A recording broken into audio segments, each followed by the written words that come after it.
এখনকার সময় সবচেয়ে জনপ্রিয় একটি গলার ডিজাইন। খুব সহজে বানিয়ে ফেলুন আপনিও। যদি বানাতে চান তাহলে পুরো ভিডিওটি দেন খুব সহজে।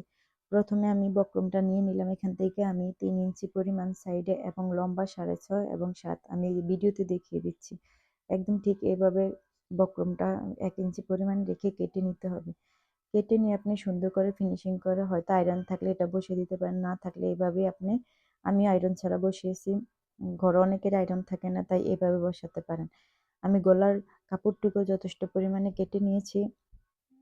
একদম বসিয়ে তখন এটার উপরে রেখে আমি বক্রমটা সুন্দর করে 2-3 সুতা পরিমাণ রেখে তারপর সেলাই করে নিচ্ছে। একদম নিচ থেকে পরিমাণ সুন্দর করে সেলাইটা যদি ফিনিশিং সুন্দর হয় তাহলে আপনার ডিজাইনটাও সুন্দর হবে। কাজ হচ্ছে হাতের উপরে, যেমন নিজে সুন্দর করে করতে পারলে তাহলে ডিজাইনটাও সুন্দর হবে।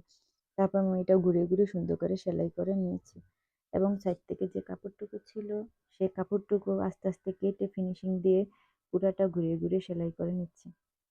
খুবই সহজ, আপনিও ইচ্ছা করলে পারবেন, কিন্তু অনেকের কাছে অনেক কঠিন মনে হয়, তাই মনোযোগ সহকারে ভিডিওটি দেখলে আপনিও পারবেন। এবার আমি গলা আগে কেটে নিয়েছি, গলাটাতে সুন্দর করে বক্রমটা বসিয়ে সুন্দর করে আমি সেলাই করে নিচ্ছি।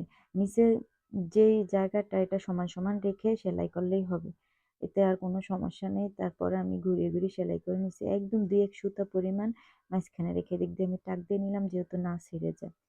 তারপর আমি এটা পুরো পরিমাণে সুন্দর করে ঘুরিয়ে ঘুরিয়ে সেলাই করে নিলাম। সেলাইটা যেহেতু সুন্দর চারপাশে সমানভাবে বসে আমি সুন্দর করে সেলাই করে নিলাম।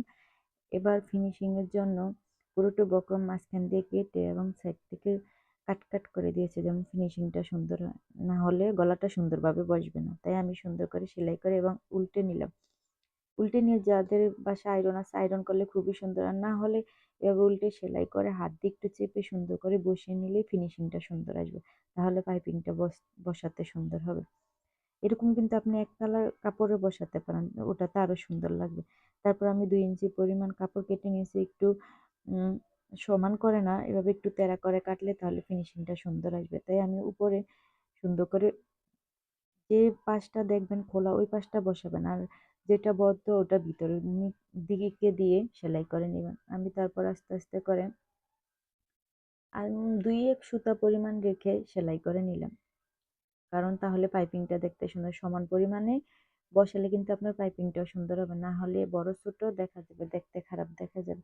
তাই আমি এভাবে করে পুরাটা আস্তে আস্তে সেলাই করে নিলাম।